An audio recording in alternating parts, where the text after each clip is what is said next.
Hello and welcome again to another video. In today's video, we have a unique anti-meta team from one of the best anti-meta players, PokemanGo. He's an amazing streamer, phenomenal player, and does play lots of off-meta picks. He prefers like playing off-meta Pokemons because it kind of like separates for good players from players who are just memorizing how to play these matchups. And if you look at this team, it's Goodra with Dragon Breath, Thunder Punch, and Aqua Tail, Quagsire, Mudshot, Aqua Tail, Stone Edge. Everything is ideal here. The Quag is Shadow, Scalded with Incinerate, Shadow Ball, Disarming Voice. The team is technically kind of a scuffed team. It's not like doesn't have any of these OP Pokemons like Azu, Licky, Gligar, and Feraligatr, but we're gonna see like lots of tag team plays where like you will see that PokemanGo will split the damage into more than one Pokemon. So that's like kind of his play style.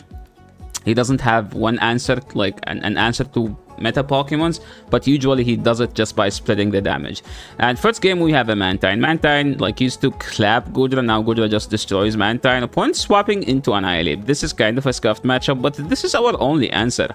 Like look, we don't have an Annihilate answer with this team, and our only hope is to shield the Shadow Ball. We did shield the Shadow Ball, but now believe it or not, we still have to call a bait, because if they just go straight bait, we're kind of in a tough situation. So Disarming Voice should grab the second shield here, and since the opponent is fighting for the swap, I'm assuming they will rather just get to 2 moves. If they throw Shadow Ball, we can farm them down. If they don't throw Disarming Voices, we can just shield here. So this is like a no-brainer shield. You shield, do one fast move here just for the good timing, throw a Shadow Ball. If we live to another one, we might get to another Shadow Ball, or the Disarming Voice in case they try to catch, because some people will always try to catch this on like some dark Pokemons or something. So throwing this is not a bad idea. And now, let me pause here. Let me go back. So now in this situation, like the Mantine is loaded on energy. We have 2 Pokemons. One of them takes super effective from the potential moveset that the Mantine could have. The other one doesn't. So here you just go Quag, because like it doesn't matter what they hit you, it won't one-shot. So this is actually a good play by PokemanGo. You will see like he doesn't even think about it. That's how phenomenal of a player he is. And you can see that the opponent is forced to go Aqua Tail. He knows that the opponent will be able to get to this one, and I'm assuming he's going to CMP on the next Aerial Ace. And you see like a massive like great skills on counting. Like he didn't even lose track of the opponent's energy, and now just going straight Aqua Tail. I do believe that we should get to another one, and yeah, the Gligar has just no play into this Quagsire, which seems to destroy the entire team. But to be honest, Skeldridge like did great, and Mango did even better by calling the bait and shielding the nuke. Moving into the next game, we don't have any Empoleon answer, but this is what I'm talking about, like the way PokemanGo play. Like he will just try to split the damage and tag team everything. So like as an example, we don't have a Sableye answer, but he shouldn't have like a tough time here, because we know that Quagsire will just out-spam the heck of the Sableye. The Shadow especially, this is where you need the Shadow. With an Unshadow, like you can't run Aqua Tail, you have to run Mud Bomb. I'm assuming, oh my, opponent brought in Giratina thinking that Mango will actually go straight Aqua Tail, but he doesn't. And he went back to the Goodra. Goodra loses to Empoleon, but the thing about Goodra, when Empoleon has 2 shield, the thing about Goodra is that it comfortably tanks the energy from the Empoleon. I do believe that we should get to another move here. Oh my, we actually get it with 1 HP. Opponent is actually counting, and they found out that they have to shield.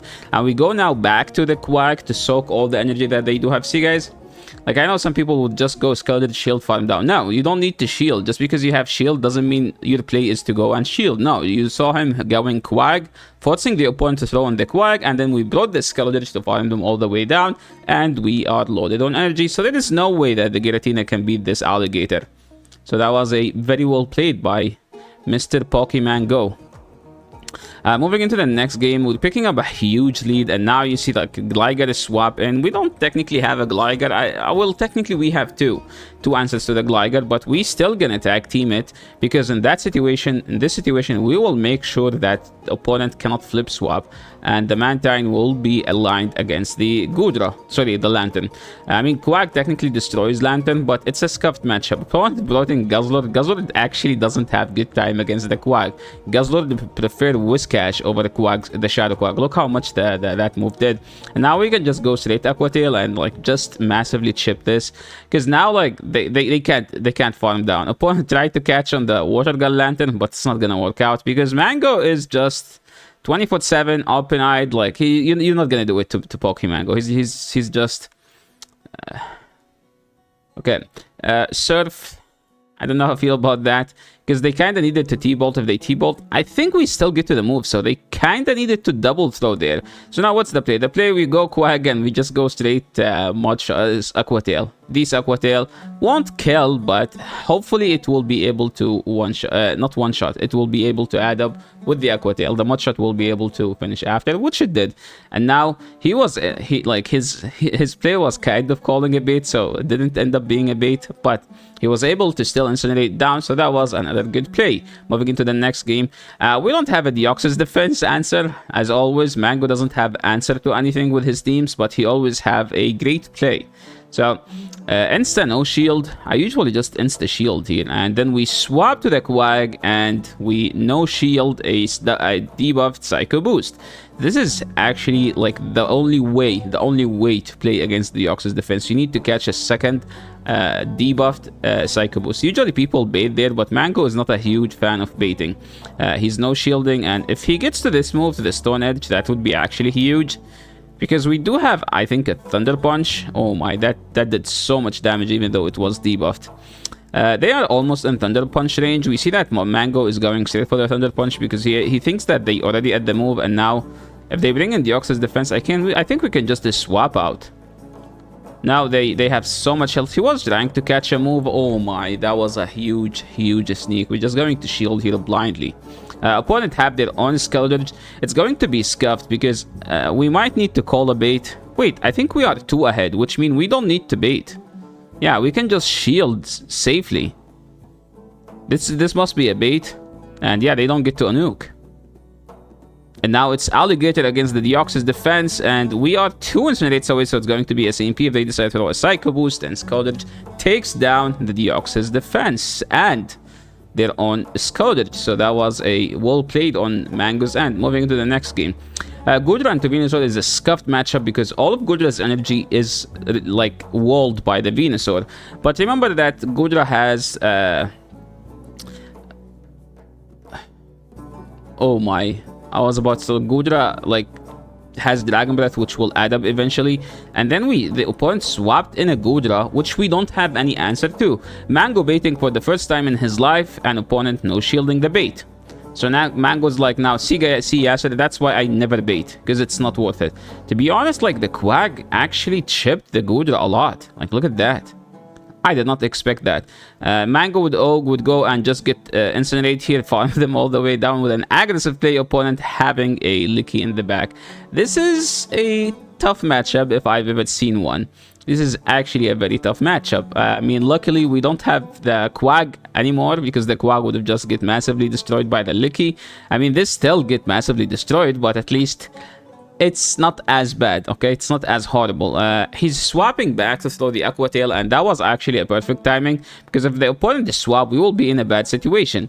Now we're still throwing these Aqua Tails that aren't doing any damage, okay? Opponent swaps back to the Venusaur. I think Mango has a play now, which is massively farm all the Venusaur all the way down. I think they are at 7, so there is no way they get to another one, and they die with a move, and we have 2 moves.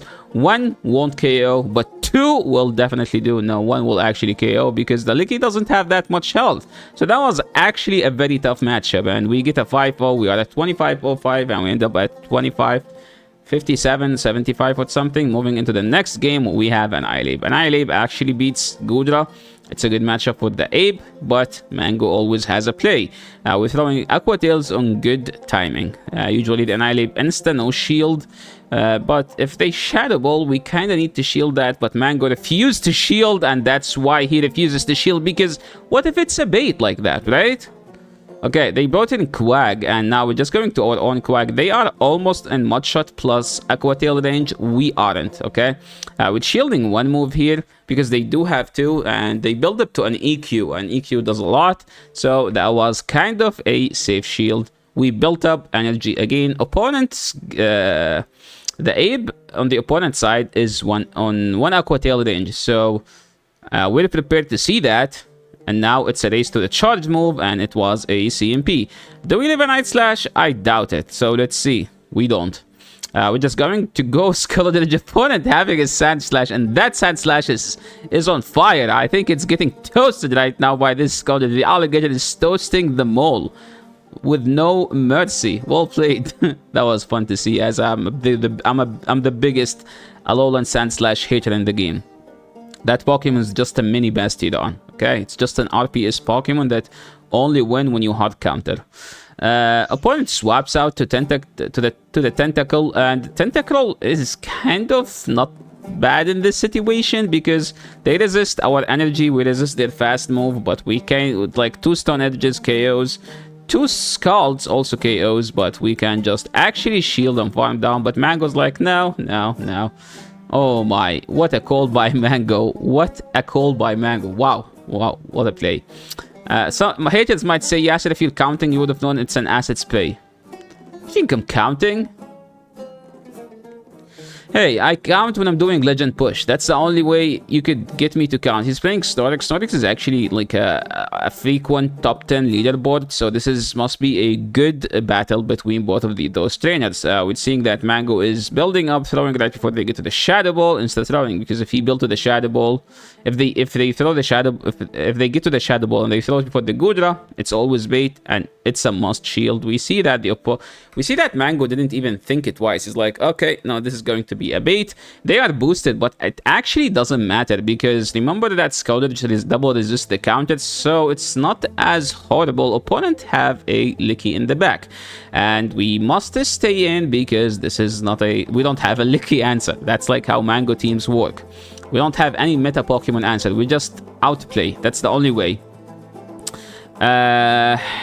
We get to the move at the same time. I mean, I think they were just great on counting, so they... Oh my, we live the Power Whip. I thought we died to the Power Whip. Maybe that's like a great IV Scaldage, and we win the 0, we swap, and now it's a Quagsire into Gligar. We need 2 Aqua Tails, they need 2 charge moves, so it's kind of a race, but remember that Quagsire actually gets to his moves faster. I think Mango needs to shield the dig or call a bait, and he shielded the dig correctly. We get to the double Aqua Tail, 1 will KO and 1 will get the shield, and that's how you win the game.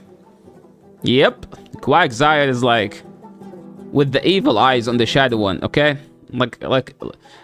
Oh my, he's playing SS Thorn. I wish SS Thorn lose this matchup, but he's leading. Oh my, what a... Yo, is SS Thorn sniping? This matchup is just unwinnable. I would have actually shielded here, because there is no way to win this game other than that. Okay, we see like a great counting by Mr. Mango, throwing on right before they get to the move, and we're over farming because SS Thorn is trying to CMP us. We see another shield because we just can't afford having that. It's a Shadow Sableye. I actually agree with Mango. Like, if you're getting... We can get to those double Aqua Tails. Oh my, but we didn't live to throw it. So this is actually a very, very bad situation. So what's the play now? The play is we just play. Because we're going to see an aggressive swap into the Dugong. And now it's a race to the charge move. But Mango doesn't want to throw here. He's like, okay, I would rather get like some incinerate damage. So we can just do one then throw. But remember that I don't think we could have done one then throw. Yeah, because I think they were already on the charge move, and this Drillon is supposed to KO, and we need to farm this all the way down. Throw the Aqua Tail. Does this Aqua Tail KO, though? Oh my, it doesn't KO. Yeah, that was the only hope, and that was a good game. Moving into the next one. Wait, who's he playing? Okay, I thought he's playing someone else. We see a Magnezone in the lead. This is a scuffed lead for both. Remember that Gudra is kind of tanky, and it takes less damage from the Volta switches than Dragonair, which takes lots of damage even though it's resisted. And in this matchup, we're just going to go straight Aqua Tail. I don't think Mango will ever shield here, so the opponent knows that, and they go straight for the Shadow Ball, for the Wild Charge. Opponent swaps into Cress. I don't know what they're expecting. So far, they are double weak to Skull Edge. Oh my, they even have Future Sight. What the... Oh my. Yeah, stuff aren't going in Mango's favor. Usually, like, people don't run Future Sight here, and they get to the second charge move. He's like, no, I'm not going to shield. This is a grass, not 100%. And we have a Shadow Ball. We can just tap the Shadow Ball regardless of whatever they do. Yeah, they bring in the zone. It's going to be Quag versus whatever third they have. Oh my, what a nice shield. He's getting the shield. Quag is about to have a party here. Is Mango going to shield? Of course he will. What else is going to shield? Point bringing the Gligar, and double Aqua Tail is supposed to finish this Gligar as we have Shadow on Shadow. Easiest clap of Mango's life. Well played. Yep. Magnezone has nowhere to go against this team. That's the only thing that Mango's team was a nice part one. So yeah, thank you so much, Mango, for sending us these amazing battles, and thank you so much everyone for watching. This is the end of the video. If you guys like this video, please leave a like, and remember to check Mango's live stream. I will be leaving it in the description below. So yeah, thank you so much for watching, and see you in the next video.